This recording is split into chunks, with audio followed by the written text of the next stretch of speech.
Story number 1. Back in Laos, my wife and I took our kids and moved to an old village. Many people had already left during the war, and during this time, the Laotian government wanted us to stay instead of leaving for Thailand. We built a new house and settled in that old Hmong village. Eventually, the old houses in the village were torn down, and whenever someone moved in, we helped them build a new house, so we would have more people living in the village. When we first moved in, the villagers told us that whenever we went out early in the morning or late in the evening, we should go in pair. The villagers had been seeing a pregnant corpse following them. They also told my wife and me that the corpse had an awful, rotten smell. A lot of people in the village were scared to talk about it. Those who had lived there and never left would share the story of what happened. Why was she still pregnant? Usually, us Hmong don't bury a pregnant corpse until she has given birth, according to an elderly man who had lived there for a long time. The woman who died was the second wife of another man. She was pregnant at the time. She was probably around 7 or 8 months along when the Laotian soldiers came to the village to arrest the Hmong soldiers who fought for the Americans. Her husband was a soldier, so when he heard that the Laotian soldiers were coming, he took his first wife and all their kids and left. His second wife couldn't go due to her pregnancy. She won't be able to travel through the dense jungle and tall mountains. The husband said he would come back to get her, thinking the soldiers wouldn't kill her since she was pregnant. That man took his first wife and family and ran into the jungle. Nobody knows what happened to the man and his family. They never came back. The second wife stayed behind for a few more weeks. The villagers still saw her around, but after a few days when they didn't see her, they checked on her and found her dead in the house. According to the women of the village, it looked like she was trying to give birth in the middle of the night. The pain and bleeding was probably too much, and she couldn't get any help, so she died. The villagers dug a grave for her and buried her without a proper funeral. Not long after that, they started seeing the pregnant corpse sometimes when going to or coming back from their farms. Everyone was scared of seeing her. My wife and I, along with our sons and 2 daughters-in-law, lived together in that village. One day, my wife and I decided to go help our son and daughter-in-law at the farm. I remember about halfway there, a man and his wife were walking towards us. When we crossed paths, the man warned my wife and me. He told us that when he and his wife went to the farm that morning, the area up ahead didn't have any rotten smells. However, on their way back, they noticed a rotting odor. If an animal had just died, it wouldn't stink that much that fast. It would probably take a few days. When he said this, I already knew what he meant, or what he was trying to tell me and my wife. When my wife and I got to that area, we smelled it. My wife pointed to the right side and said the smell was coming from that direction. We looked and saw a person hiding behind a banana tree. This person had messy hair and a green and red sash. Immediately, my wife recognized that person as the pregnant corpse. My wife took her bamboo bucket off her back and gave it to me. She told me to hold it and said she was going to help that daughter. I asked her what daughter, and she said it was the one looking at us. I told her not to go, but she said not to follow her. No man is allowed. She told me to stay there and that she would be back. My wife walked towards the pregnant corpse, which then turned around and started walking. My wife called out, "Daughter, daughter, don't go. Let me help you." The corpse continued walking towards the jungle, and my wife thought it didn't want her help, so she stopped. Then the corpse turned back to look at my wife and stopped as well. My wife followed her, and the corpse started walking again. I waited there for about 20 minutes, and another couple coming back from the farm asked me what I was doing. I told them that my wife was still doing her business behind the bush. The couple warned me to be careful because the place smelled awful. When the sun had already set, my wife came back. I asked her where she had gone and what happened. She said not to be a big mouth, but that she would tell me what happened once we got to our farmhouse. That night at the farmhouse, my wife told me, our son and our daughter-in-law, what had happened. She said she followed the corpse, which led her to an area with some bamboo trees. Then the corpse lay down and spread her legs. My wife helped the corpse give birth. According to my wife, the newborn baby didn't look like a baby. It just looked like a chunk of old blood clots that came out, but you could still see pieces and bits of hair. My wife used the green sash of the corpse to wrap the baby and gave it to the corpse. The corpse held the baby to her cheek. My wife said that after that, she left the corpse there and came back.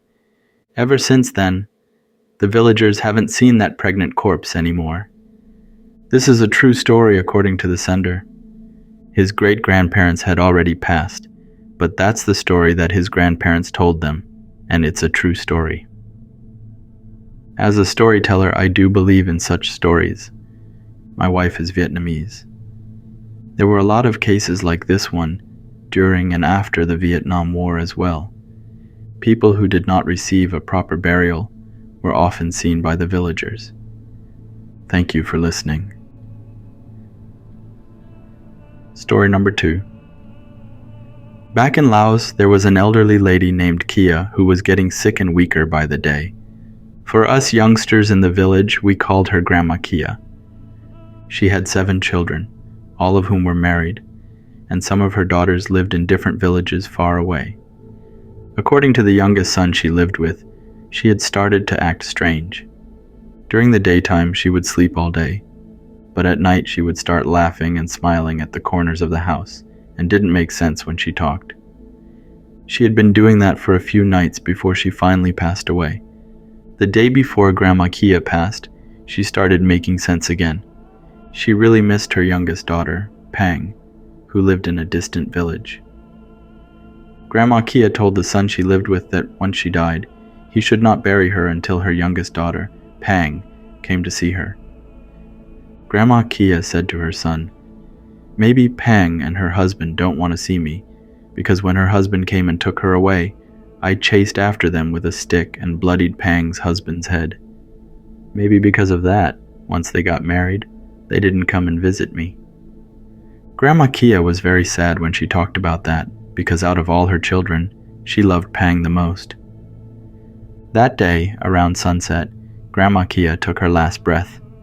The villagers dressed her in traditional funeral clothes and sent 2 young men to inform Grandma Kia's daughter, Pang. The funeral carried on for 6 days and nights in the humid village of Laos. Everyone was exhausted after so many days and nights of the funeral. Grandma Kia's corpse was decomposing badly by the 4th day. The people obligated to stay inside the house with the corpse were getting used to the smell.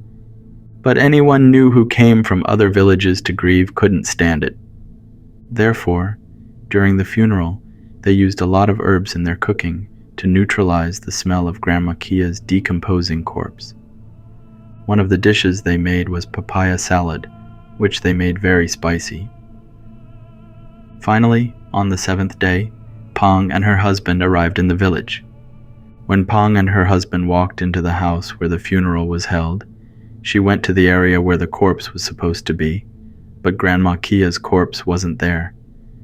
The people running the funeral were all sleeping and dozing off in their chairs or on carpets on the floor. Everyone was just exhausted. Pang woke up the elder in charge of the funeral and asked where her mother's corpse was. The elder got up, looked towards the wall where the corpse had been kept, and saw that it wasn't there. They had placed the corpse on a bamboo stretcher, but it was gone. Everyone started waking up and realized what had happened. They were all very scared because they knew for sure Grandma Kia had died due to her decomposition. Everyone in the village started looking for Grandma Kia's corpse. After a while, they found her under a mango tree, eating some spicy papaya salad. Everyone surrounded Grandma Kia, but was afraid that she might have turned into a zombie. Grandma Kia continued to eat the papaya salad as blood and decomposing fluids came out of her mouth. Then Grandma Kia said in a raspy voice, "Who made the papaya salad? Why is it so spicy?" Everyone was terrified because Grandma Kia was a zombie. When she was alive, her favorite dish was papaya salad. Everyone in the village was afraid to get near Grandma Kia, and they didn't know what to do. Just then, Pang's husband grabbed a stick nearby.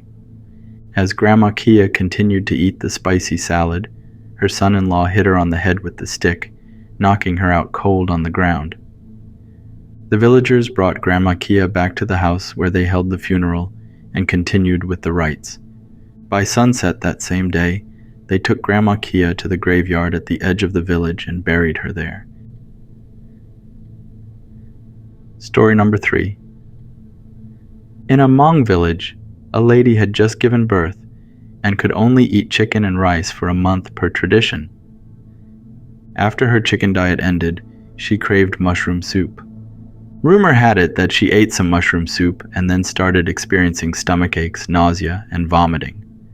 Unfortunately, that evening she died, leaving behind her husband and 2 kids. Her family and the villagers held her funeral for 4 days. Her body decomposed so quickly that they couldn't tolerate the stench and decided to wrap up the funeral on the 5th day, burying her in the village graveyard. The villagers said that the first few days after her burial, they didn't notice anything unusual. However, after a few days, whenever villagers went to or came from their farms and walked past the graveyard, they would encounter a familiar stench in the area. Everyone was scared to pass through the graveyard alone. One day, Maylee and her husband walked to their farm. When they walked past the graveyard on the side of the road, they noticed the stench, which smelled exactly like the stench during the funeral. Molly felt a bit paranoid, but her husband reassured her. "Maybe the stench is caused by the recent rains. Let's go. There's a lot to be done at the farm," her husband said. The sun began to set just as Maylee and her husband reached the farm. As Maylee started to cook dinner in the farmhouse, her husband went outside to chop down an old tree to use as firewood. Unfortunately, tragedy struck as a large branch fell off the tree and hit him on the head. Maylee, unaware of what had happened, continued to prepare dinner. When it was ready, she went outside to call her husband and discovered his lifeless body under the tree branch. The elders always said that when someone dies, you can mourn and cry all you want, but once the sun goes down, no matter how sad you are, you must stop mourning and crying. Malay continued to mourn and cry as the sun set. Unable to lift her husband alone, she dragged him back to their farmhouse. She remained inside, unaware that darkness had fallen outside. Suddenly, Maylee heard another woman crying and mourning exactly as she was. She stopped to listen and realized there was another voice, seemingly coming from the hill on the other side. Maylee rushed to close the farmhouse door and returned to her husband's side. Suddenly, a familiar stench filled the air, and Maylee became scared. She left her husband on their bed and hid beside the door, holding on to a sickle. Soon, the door was pushed open from the outside, and Maylee saw a figure with messy hair walk in, crying and mourning towards the bed where her husband lay. Quietly, Molly went outside. Even outside, she could still hear the crying and mourning. She took off running back to the village. Once she reached the village, she told her in-laws what had happened. Since it was already dark, they decided to wait until morning to investigate.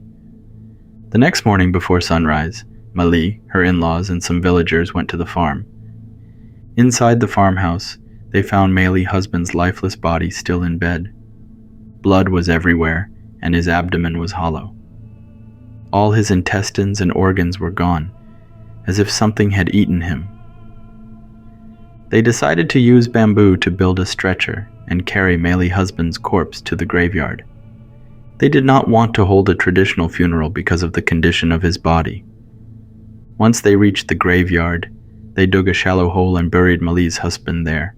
Afterward, they checked the grave of the lady who had eaten the poisonous mushrooms and found it emptied. Either she had dug herself out or something had dug her out. Terrified, they all returned to the village. That's all for this video. Thank you for making all the way through and supporting my stories. Have a wonderful day or night.